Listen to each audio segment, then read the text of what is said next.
Hey guys, it's Jimmy from over at Movie Death Blows. I just wanted to do this real quick because I'm watching my son at the moment, and I can't do this and that at the same time. So, last night I got a chance to go see Spider Man No Way Home. It was a press screening. There were only about 20 of us in the theater, so it's not like the same atmosphere would be for, when like regular people see it, I guess, or, random theater goers. So it's not the same atmosphere, but the movie is incredible. Um, I'm 35 years old on Friday. I feel like I'm just walking out of Spider Man, the first one with Tobey Maguire, about 20 years ago. That's just how good this was. Just bringing the story together, a culmination of all three films, plus, mentions to Endgame and the previous Marvel MCU films is something I didn't think was ever going to happen. And, this universe that they started. But it was super cool to see. It's a super emotional movie in ways you don't know yet. So I'm not. There's no spoilers when I do this. I'm never going to give away anything that happens that's relevant to the plot or that people haven't seen yet. I know when Variety posted their review, they posted it full of spoilers, and I was just like, "What are you guys doing here? This is ridiculous." Uh, so like I said, there might have been 20 of us in the theater, so it's a little different than seeing it in the actual full theater. But I can't wait for all you guys to see it. I wish I could have just taken everybody with me and we could have all watched it together and just like fanboyed and fangirled out all over the situation because that's how good it was. You guys thought the crowds were going crazy for Infinity War and Endgame. You thought that was something. You don't know what you're in store for when you walk into this movie. Whatever you think you're preparing for, you're bracing yourself for. It's a totally different experience in a good way. It's an amazing experience. Just to see the growth that Tom Holland has come from when we first saw him in Civil War is like, quirky, not serious Peter Parker with no real repercussions for being Spider Man. And we watched him grow throughout the series in Infinity War, Endgame, and Spider Man Far From Home and Homecoming and stuff like that. It's he like the character's almost come full circle at this point. He's no longer teenage Peter Parker. He's adult Peter Parker with things that are gonna happen to him, and I can't say what they are. I'm not like I said, we're not gonna go over that stuff. It's hard to do these when you have to avoid certain plot points, but it's you'll know when you see it.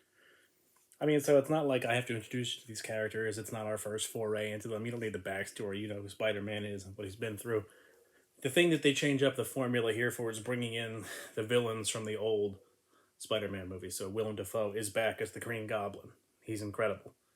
I don't know how he does that stuff with his face where he just like gets his chin to protrude out like just to look like crazy Green Goblinish. But it was a welcomed addition to see him come back. Alfred Molina, I believe, is the MVP of the entire movie. He was so good as Doc Ock in Spider Man 2, and he hasn't missed a beat in 20 years either. It was amazing to see him back that way. Just the banter he has with the kids and Doctor Strange and everybody in the film back and forth is great to see. I mean, he's never going to get nominated. None of these roles are ever going to get nominated for anything. Maybe like an MTV Movie Award here or something like that. But it doesn't mean they're not worthy of appreciation and consideration for them because Defoe and Molina are great in this movie. And Kurt Connors, who was the Lizard in the first Amazing Spider-Man movie, he comes back. I have no idea how to say his name. I'm just going to call him Nigel Grubb from The Replacements, and I think you guys will know who I'm talking about. He's back at Kurt Connors. There's a good exchange between him and Peter early in the movie where he just thinks he's a dinosaur or a lizard with no actual ability to like think or do anything. And then he starts talking to him. He's like, "Well, in fairness, I didn't know you could talk, so that makes everything different." That was great. Uh, Jamie Foxx's Electro's in it. He's not, he has more to do than he had to do the first time around the Amazing Spider-Man 2. Let's just put it that way. He's a more interesting character. He's not as dorky with the comb over or anything like that. He's probably the most powerful of the villains that they brought back, I would say, just from a power standpoint. But again, it's easy to cap off electricity in movies like this. And Thomas Hayden Church is back as Flint Marko, the Sandman. Like I know we saw him in the previews. I didn't know if they were actually going to get Thomas Hayden Church to come back and do it. And throughout the movie, he's just like you don't see the man Flint Marko. Like he can't morph himself back into human form, so he's just Sam the whole time. But then as the movie goes on, you'll see him start to go that way.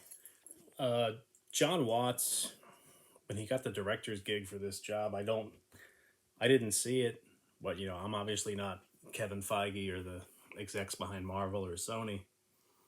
I didn't think he had this kind of stuff in him. And the only thing I think I'd ever seen him direct was that movie Clown with the killer clown that put the skin on. I was like, how did he get this job? But I mean, he's just taken it and run with it at this point, and just merging the universes and characters and just seamlessly transition from like a friendly neighborhood Spider-Man movie to the stuff they shot in Endgame and Infinity War and No Way Home. It's just it's just it shows growth as a director.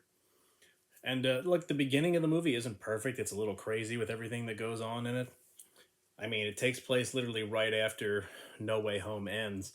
So, you see the Mysterio footage, you see J. Jonah Jameson. Thank God J.K. Simmons is back in that role and has made him into like this Alex Jones type podcaster character. I mean, that's just like, there's a million different things they could have done with him. But I love the fact that they brought J.K. back, and I love that he wanted to come back, and because nobody else can play that role. It's not possible to replicate after the first three. And we're seeing a different version of J. Jonah Jameson, but it's still J.K. Simmons doing it, so it's absolutely perfect. But the beginning is a little jumbled. It's a little messy until things start to die down. Then he goes over to see Doctor Strange about a half hour in, and the movie kind of takes off from there.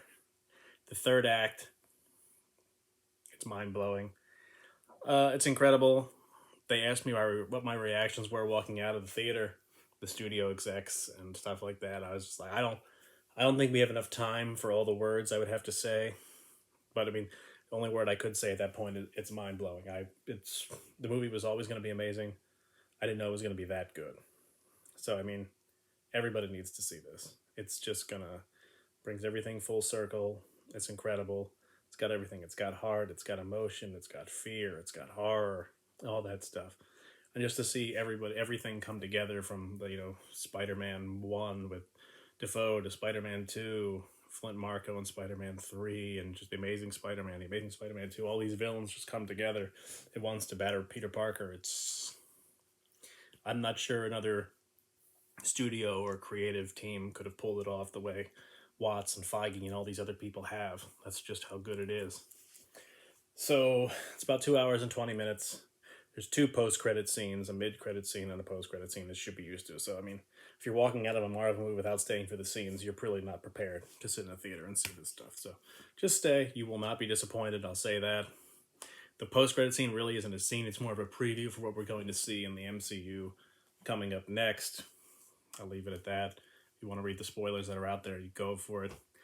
But I encourage you all to go see this movie. I can't wait to see it again. I can't wait to see it in a packed house. Like, it might be a little like dickish of me to say that, oh, I already know what's going to happen, so I love watching people hear it and see it for the first time, which go absolutely insane. So I can't wait to see it again in a full theater with people, where I can just look smug and be like, oh, just give them a little nudge, like watch this. But everybody go see it.